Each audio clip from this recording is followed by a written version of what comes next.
India isn't too fond of China's actions around its borders. June last year, China provoked India. It attacked Indian soldiers in Galwan. 20 Indian soldiers were killed in action. For the first time since the 1980s, blood was shed on the India-China border. Indian Prime Minister Narendra Modi says his country is hurt and angry following Monday's border clash with Chinese troops, in which at least 20 Indian soldiers were killed. Each side blames the other for the violence, the deadliest clash in the disputed Himalayan border region in 4 decades. The country at this point of time is caught in a crisis over a surveillance ship that's been sent by China. The ship in question here is Yuan Wang 5. It's a high-tech Chinese tracking vessel. But within days, India expressed a lot of concern about the presence of a Chinese ship being allowed to dock in Hambantota. India isn't letting China just push its weight around. Much like China, India is strong and growing quickly on the world stage. Now both nations are face to face, fighting over humankind's most basic need: water. China is building infrastructure to dry up one of India's largest rivers in an attempt to slow down the nation, while India is taking steps to eliminate this risk. All this is creating tensions that could boil into dangerous conflicts between the two superpowers. These conflicts are becoming so severe that we might see the groundwork for a potential war being laid out. A war that, if not stopped, could drag the entire world with it, forcing the potential of a nuclear winter. So, how did we go from needing water to arming rockets? Well, in today's video, I'll explain that.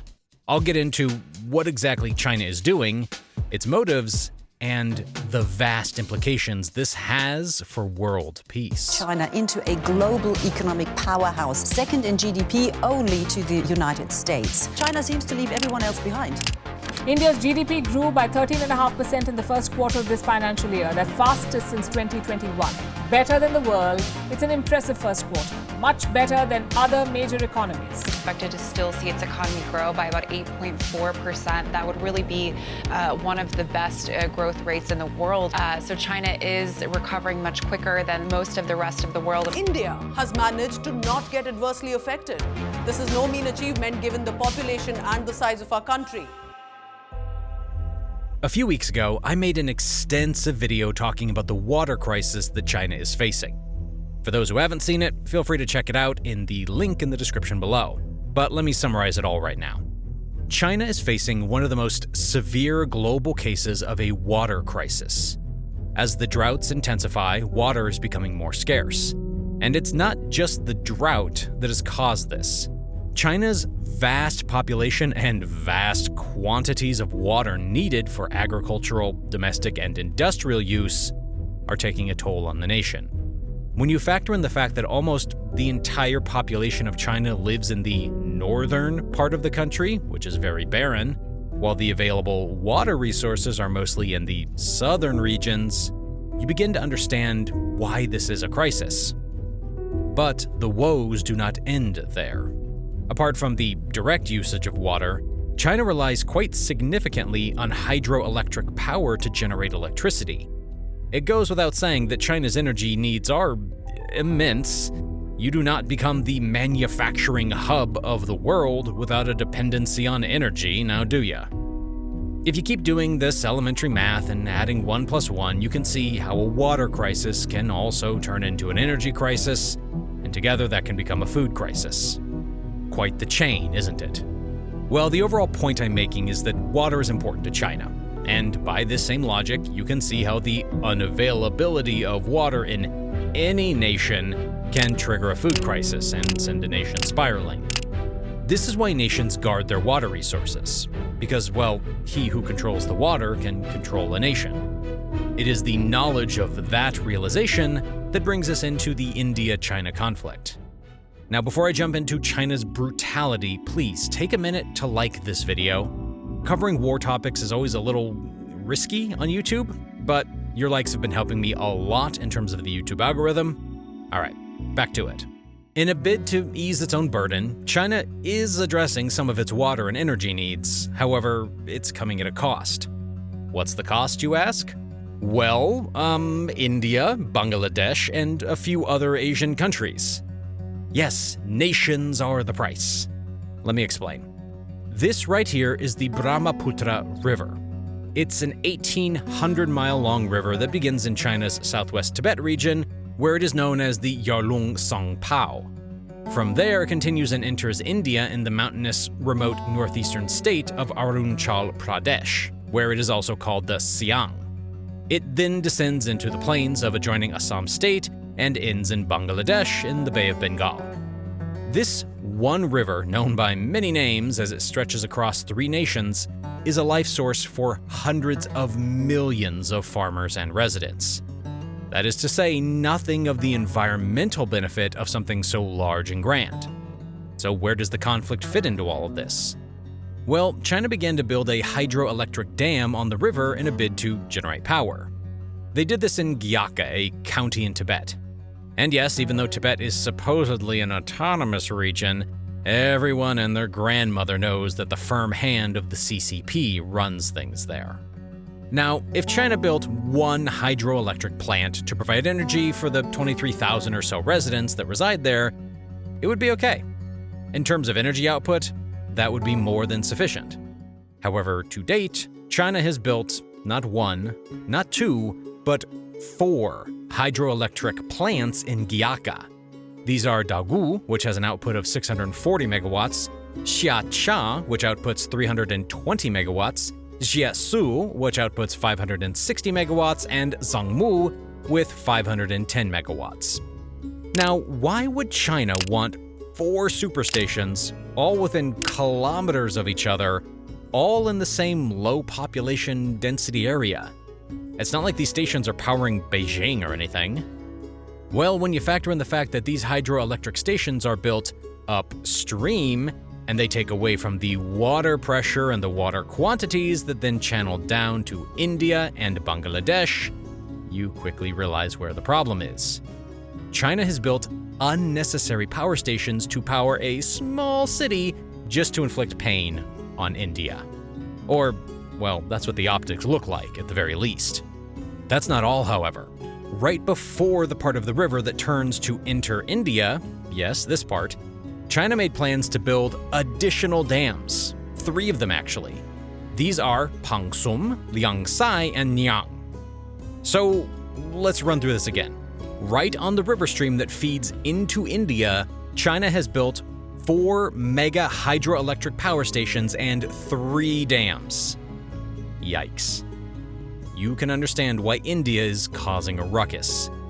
India is also not just fussing over hypotheticals either. No, there is a mountain of proof that the infrastructure that has been built is impacting the lower reaches of the waterway in India. This is evidenced by the simple and direct fact that the water levels in the Brahmaputra are plunging. In February of this year, 2 vessels from Bangladesh got stranded in the river as the water levels dropped. 2 dredgers were used to pull out the vessel. Now, I'm no judge, but it seems pretty clear-cut. There's a cause, there's an effect, and well, there's the regular old CCP.